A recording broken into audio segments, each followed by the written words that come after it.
papasok na tayo dito ay ang unang bubungad sa atin itong arc nila, tapos ito na yung tulay nila, kulay dilaw. Yan, parang hanging bridge o hanging bridge style. Yan. Ito yung tulay nila dito para makatawid tayo dito papunta sa falls.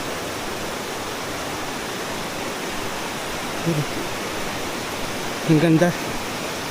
So dito lang tayo, titingnan natin tong palibot.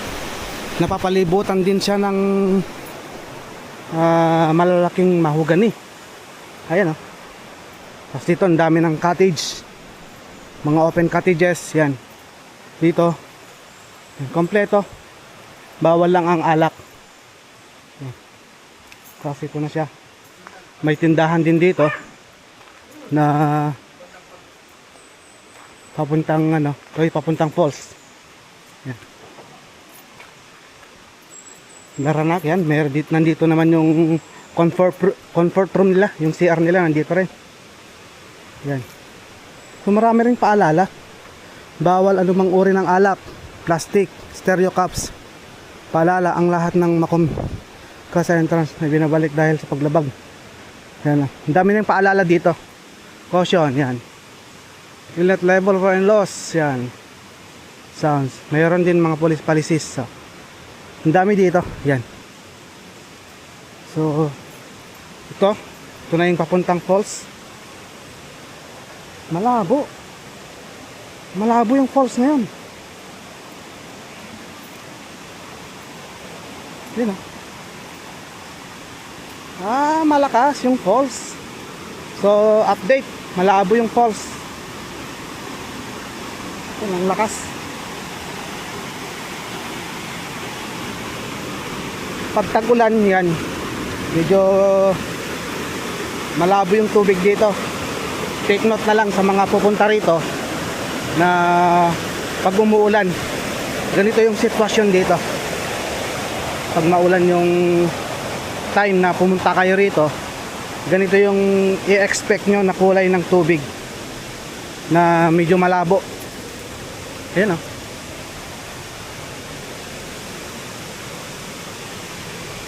Sabi ko na nga ba, may pagkamalabo ngayon to kasi umulan kahapon eh.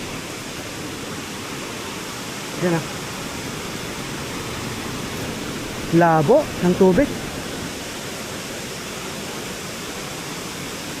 Yan, hindi nyo ma-appreciate pag umuulan pala dito.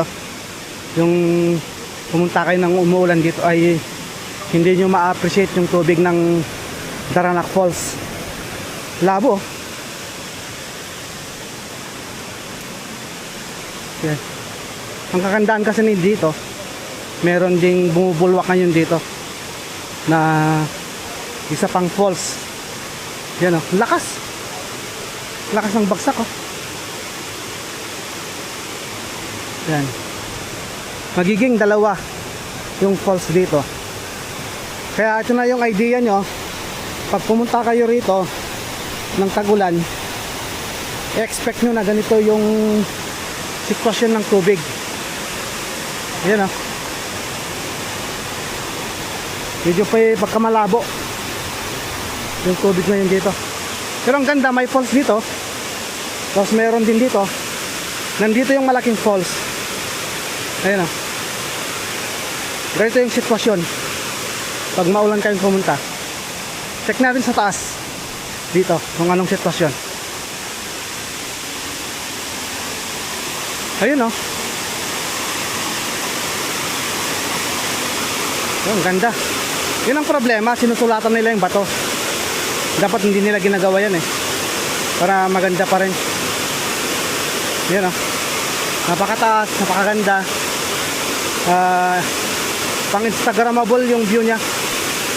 Yan, oh. Tapos ito na yung pinaka main na falls ng Daranac. Ito yan.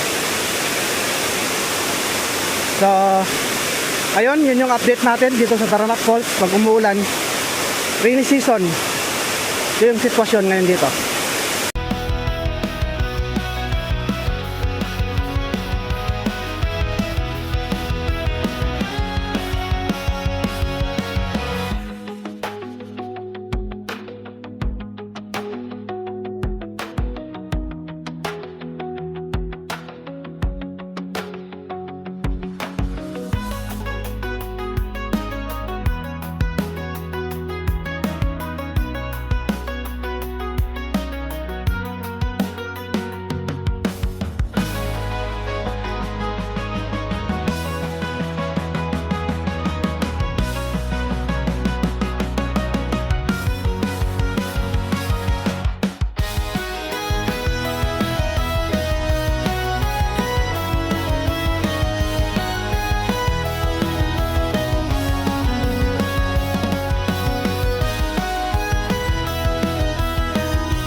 So ayun, sana ito ay maging magandang paalala at announcement sa inyo guys.